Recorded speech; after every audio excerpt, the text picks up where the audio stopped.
नमस्कार. आजच्या व्हिडिओमध्ये मी तुम्हाला संकष्टी चतुर्थीचे इच्छापूर्ती उपाय सांगणार आहे.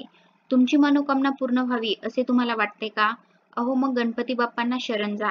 संकष्टी चतुर्थीच्या दिवशी करा काही खास उपाय, ज्यामुळे मनोकामना पूर्ती होते, इच्छापूर्ती होते. पण ते उपाय कोणते आहेत याबद्दल जर तुम्हाला माहित नसेल तर हा व्हिडिओ शेवटपर्यंत नक्की ऐका. संकष्टी चतुर्थीचे व्रत आपण सगळेच भक्तिभावाने करतो. दिवसभर उपवास करून संध्याकाळी अथर्वशीर्षाचं पठण आणि आरती करून चंद्रदर्शन करून उपवास सोडतो. बाप्पाला प्रिय असलेले मोदक किंवा गुळ खोबऱ्याचा नैवेद्यही दाखवतो आणि मग प्रसाद घेतो. अर्थात बाप्पाची कृपा मिळवण्यासाठी आपण ह्या सगळ्या गोष्टी अगदी भक्तिभावाने करत असतो.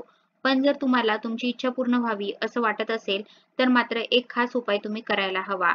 तो उपाय काय आहे ते आता बघूया.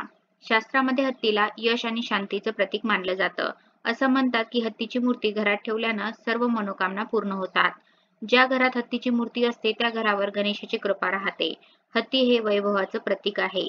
पूर्वी राजे महाराजे हत्तीच्या अंबारीत बसून स्वारी करत असत.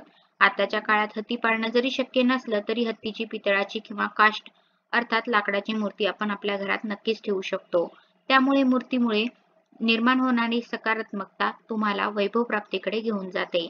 जर तुम्ही आर्थिक संकटाशी सामना करत असाल आणि तुमच्या उत्पन्नाच्या तुलनेत तुमचा खर्च वाढत असेल तर संकष्टी चतुर्थीच्या दिवशी हत्तीच्या 2 मूर्ती आणा.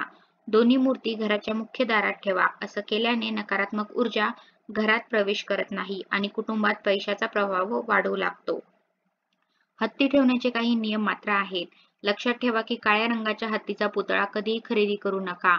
हा रंग शोक आणि दुःखाचं प्रतीक आहे, ज्यामुळे घरातील इतर सदस्य देखील संकटात सापडतात.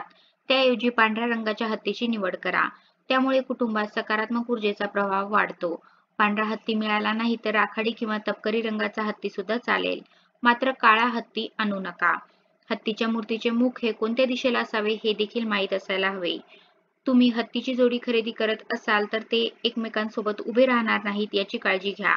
असे केले नाही तर घरात कलह आणि भांडणाचं वातावरण निर्माण होतं. म्हणून त्यांना नेहमी बाजूबाजूला उभं केलं पाहिजे. हत्तीची मूर्ती खरेदी केल्यावर ती घराच्या नेहमी उत्तर दिशेला ठेवावी. वास्तुशास्त्रामध्ये मनोकामना पूर्तीसाठी हत्तीच्या मूर्तीचा उपाय सांगितला जातो. पण त्याचबरोबर काही गोष्टींची काळजी घ्यावी. त्या गोष्टी म्हणजे अशा की जर तुम्ही संकष्टी चतुर्थीचं व्रत करत असाल तर उपवास सोडताना गणेश पूजेपूर्वी पिवळे व स्वच्छ वस्त्र परिधान करावेत. तसं करणं शक्य नसेल तर निदान काळे वस्त्र परिधान केलेले नसावेत. ही बाब लक्षात ठेवावी. संकष्टी चतुर्थी व्रत हे चंद्रदर्शन घेऊनच पूर्ण होते. त्या दिवशी चंद्रदर्शन घेतल्याशिवाय उपवास सोडू नये अशी शास्त्राची शिकवण आहे. हे चंद्रदर्शन घेताना चंद्राला दूध तांदळाचा नैवेद्य दाखवून पाण्याने अर्घ्य द्यावे. ते पाणी आपल्या पायावर पडणार नाही याची काळजी घ्यावी. संकष्टीचा दिवसभर उपवास केल्यावर गणेश पूजन करावे. अथर्वशीर्ष किंवा गणेश स्तोत्र 11 वेळा किंवा 21 वेळा आणि अगदी शक्य नसेल तर निदान 1 वेळा तरी एका जागी स्थिर बसून म्हणावे. त्यामुळे डोकं आणि मन शांत राहतं. मन शांत झालं की नवनवीन गोष्टी आत्मसात होण्यास मदत होते. संकष्टीच्या दिवशी आपण बाप्पाला जास्वंदाचं फूल आणि दुर्वांची जुडी अर्पण करतो, कारण या दोन्ही गोष्टी बाप्पाला प्रिय असतात. परंतु या दोन्ही गोष्टी उपलब्ध नसतील तर पर्याय म्हणून तुळशी बाप्पाला वाहू नये. एक वेळ हात जोडून मनोभावे नमस्कार करावा, पण तुळस गणपती बाप्पाला चुकूनही वाहू नये असं शास्त्र सांगतं. संकष्टी चतुर्थीला मनोकामना पूर्तीसाठी तुम्ही दुर्वांचे काही खास उपाय करू शकता.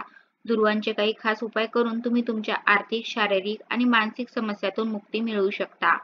ज्योतिषशास्त्राने सांगितलेले दुर्वांचे काही नक्की उपाय कोणते आहेत ते आता बघूयात.